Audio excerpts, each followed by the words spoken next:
नमस्कार दोस्तों, क्या आपने कभी स्कूल में या कॉलेज में बंक किया है? और क्या कभी ऐसा हुआ है कि पूरी क्लास ने मिलकर ये डिसाइड किया हो कि आज हम स्कूल नहीं जाएंगे और पूरी क्लास ही गायब हो, जिसे कहते हैं मास बंक? क्या कभी आपने ऐसा किया है? खैर, ये तो थी स्कूल और कॉलेज की बात, लेकिन हाल ही में ऐसा ही कुछ हुआ है एयर इंडिया एक्सप्रेस के साथ, जब एयर इंडिया के क्रू मेंबर्स ने मास्क सिक लीव ली, जिसके कारण एयर इंडिया को 86 फ्लाइट्स कैंसिल करनी पड़ी। जी हाँ, इंटरनेशनल एंड डोमेस्टिक फ्लाइट्स को एयर इंडिया को कैंसिल करना पड़ा क्योंकि 300 से भी ज्यादा सीनियर केबिन क्रू मेंबर्स ने एक साथ ही सिक लीव ले ली। वो सब एक साथ ही बीमार पड़ गए और कमाल तो तब हुआ कि जब उनको फोन करने की कोशिश की गई तो उन सभी का फोन भी स्विच ऑफ था। तो क्या था ये? अब तक ये तो समझ में आ गया था, ये मास सिक लीव नहीं, एक बड़ा प्रोटेस्ट था और ये सभी अंदर ही अंदर जानते भी थे कि ये प्रोटेस्ट किस चीज के लिए था।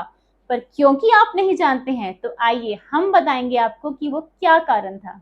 तो आइए जानते हैं कि आखिर इस प्रोटेस्ट का कारण क्या है। तो टाटा ग्रुप ने, हम इस आपको बहुत ही सिंपल तरीके से ये बात समझाने वाले हैं, बहुत ही लेमैन लैंग्वेज में।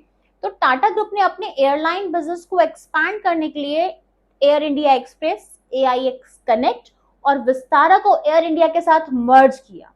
लेकिन इस मर्जर को एम्प्लॉयज के विरोध का सामना करना पड़ा, क्योंकि एम्प्लॉयज को ये लगता है और उन्होंने ये देखा कि इस मर्जर में कुछ तकनीकी कमी है, पहली बात। दूसरी बात, उन्होंने कहा कि इस मर्जर में एम्प्लॉय के साथ इनइक्वालिटी का ट्रीटमेंट हुआ है। तो अगर हम इस प्रोटेस्ट के रूट कॉज की बात करें तो जो रूट कॉज है वो है नई HR पॉलिसीज, नया HR स्ट्रक्चर, जो कॉम्पनसेशन स्ट्रक्चर नया आया है, स्पेशली जो क्रू मेंबर्स हैं, पायलट्स हैं, उनके लिए, crew members of airline Indian express, उनका ये मानना है, उनका ये दावा है कि ये जो कॉम्पनसेशन स्ट्रक्चर है प्लस जो इनइक्वालिटी उन लोगों के साथ हो रही है, जिसमें कि इंटरव्यूज क्लियर करने के बावजूद भी उनको वो डेजिग्नेशन, उनको वो पोजीशंस नहीं मिल रही हैं जो उन्हें मिलनी चाहिए, जिसके वो हकदार हैं, प्लस कॉम्पनसेशन पार्ट से कुछ की फैक्टर्स, कुछ की इंपॉर्टेंट चीजें ही गायब कर दी गई हैं, रिमूव कर दी गई हैं, जिसकी वजह से उनके कॉम्पनसेशन पे बहुत इम्पैक्ट पड़ रहा है। पायलट्स का जो फ्लाइंग आवर्स था, जो पहले 70 आवर्स था, उसको 40 आवर्स पे कर दिया गया है, जिसकी वजह से उनकी टेक होम सैलरी को इम्पैक्ट पड़ेगा। प्लस हर तरह की, हर तरीके से जो इनइक्वालिटी इन एम्प्लॉयज के साथ हो रही है, यही उनका मेजर कारण है इस प्रोटेस्ट का।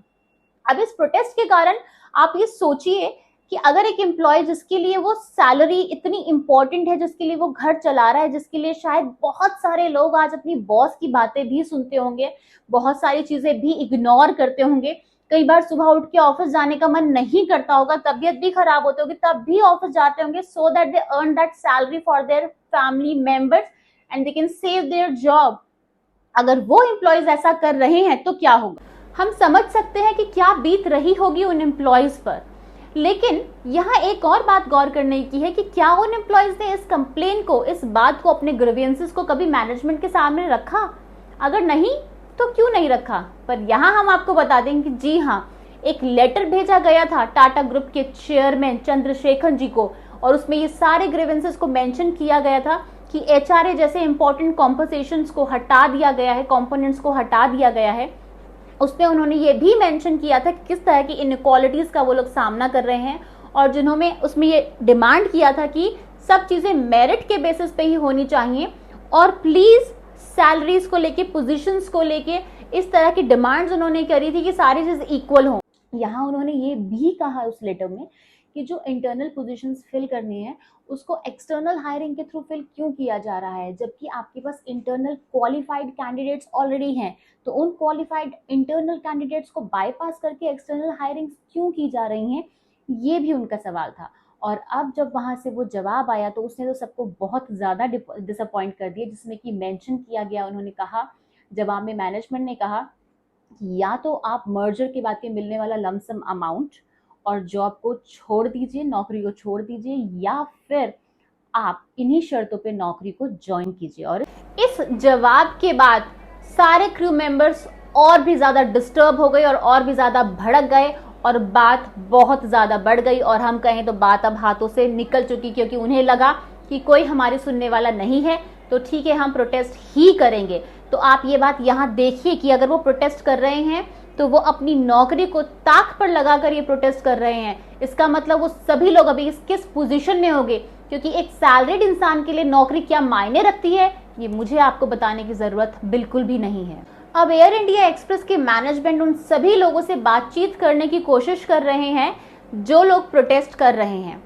एयर इंडिया एक्सप्रेस के स्पोक्स पर्सन ने अपने लिए, अपने क्रू मेंबर्स की तरफ से, अपनी एयरलाइंस की तरफ से सारे के सारे यात्रियों से भी क्षमा याचना की और कहा कि जो भी इनकन्वीनियंस उन लोगों को हुई है एयरलाइन की वजह से, उसके लिए वो उनको कॉम्पनसेट करेंगे। या तो उनको फ्लाइट की टिकट्स आगे की दी जाएंगी या उनकी फ्लाइट की टिकट्स का जो पैसा है वो रिफंड किया जाएगा। उन्होंने ये भी बताया कि हम सभी क्रू मेंबर से लगातार बात करने की कोशिश कर रहे हैं और इस चीज को हम जल्द से जल्द सॉल्व कर देंगे।